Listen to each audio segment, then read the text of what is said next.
Korea Selatan merupakan salah satu negara paling maju di Asia. Negara ini memiliki industri yang dominan dalam sektor produksi film hingga musik. Industri ini berkembang begitu pesat, baik dari sisi kualitas maupun kuantitas.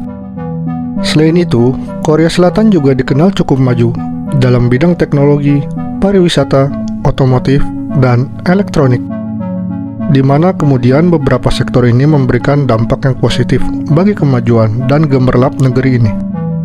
Namun demikian, seperti negara lain pada umumnya, di balik sisi gemerlap yang dimilikinya, tersimpan rahasia kecil tentang penduduknya yang hidup di bawah garis kemiskinan, yang tidak seindah yang ditampilkan dalam drama-drama Korea. Sehingga banyak orang yang menyebut jika Korea Selatan adalah negara yang paling pandai memoles diri. Sebab realitas di kehidupan nyatanya jauh berbeda dengan yang ditampilkan di layar kaca. Salah satu fakta kelam tentang masyarakat Korsel dapat dilihat melalui kehidupan ribuan orang yang tinggal di apartemen semi bawah tanah bernama Banjiha, yang terdapat di ibu kota Seoul serta beberapa kota besar lainnya. Banjiha merupakan potret kerasnya kehidupan di kota-kota besar di Korea Selatan. Banjiha merupakan tempat tinggal kumuh, gelap, serta jauh dari kata layak, yang disewa oleh mereka yang memiliki pendapatan rendah.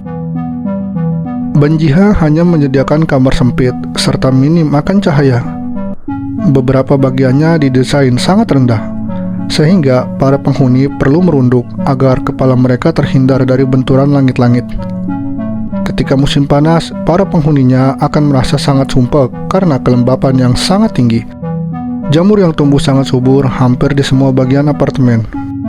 Ditambah dengan kondisi kamar yang kecil, yang kerap tergenang air dan kotoran, membuat suasana di tempat ini semakin tidak nyaman. Bau khas apartemen bawah tanah yang menyeruak setiap waktu turut menambah penderitaan bagi para penghuninya. Rasa tidak nyaman bukan saja dirasakan karena menempati apartemen. Lebih dari itu, mereka yang tinggal di Banjiha kerap mendapatkan stigma yang negatif dari masyarakat.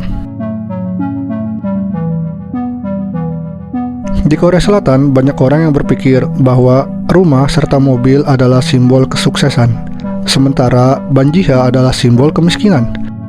Mereka yang tinggal di Banjiha sangat lekat dengan konotasi miskin dan tersisih dari masyarakat.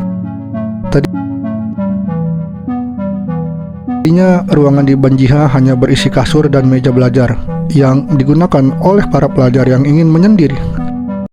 Tetapi seiring waktu, apartemen semi bawah tanah ini telah menjadi pilihan bagi para pekerja kasar dengan upah di bawah standar yang berharap dapat memiliki masa depan yang lebih baik. Sebab dengan tinggal di Banjiha, mereka bisa menekan pengeluaran dan menabung. Banjiha bukan sekedar bagian yang menunjukkan fakta kelam kota Seoul, melainkan juga merupakan sebuah produk sejarah. Tempat mungil ini dapat membawa kita pada episode sejarah ketika konflik antara Korea Selatan dan Korea Utara sedang terjadi.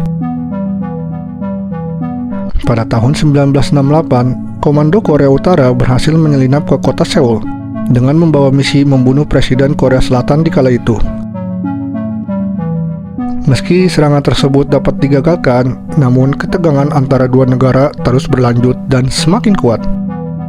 Pada tahun 1970, keadaan yang semakin genting memaksa pemerintah Korea Selatan untuk mengubah peraturan pendirian bangunan, bahwa semua bangunan apartemen bertingkat rendah harus memiliki ruang bawah tanah, yang bisa dijadikan bunker ketika terjadi darurat nasional.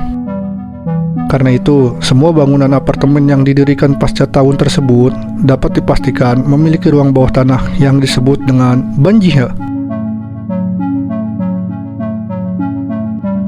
Setelah masa damai, bunker tersebut kemudian disewakan sebagai tempat tinggal murah. Pada awalnya, menyewakan Banjiha dianggap sebagai tindakan yang ilegal. Hanya saja, selama krisis perumahan yang terjadi pada tahun 1980-an, ketika Seoul hanya menyisakan sedikit ruang untuk masyarakatnya, pemerintah terpaksa melegalkan tempat bawah tanah tersebut untuk ditinggali.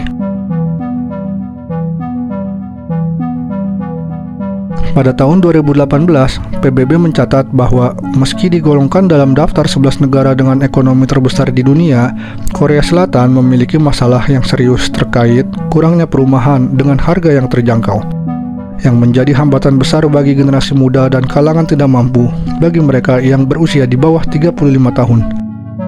Perbandingan antara biaya sewa dengan pendapatan tetap berada di angka 50% selama beberapa dekade terakhir. Karena itu, Banjiha menjadi solusi yang brilian di tengah harga perumahan yang terus meningkat dengan sangat cepat. Harga sewa bulanan untuk hunian ini sekitar 540.000 won atau sekitar 453 dolar. Sementara gaji rata-rata orang berusia 20 tahunan di Korea Selatan sekitar 2 juta won atau sekitar 1.679 dolar setiap bulannya.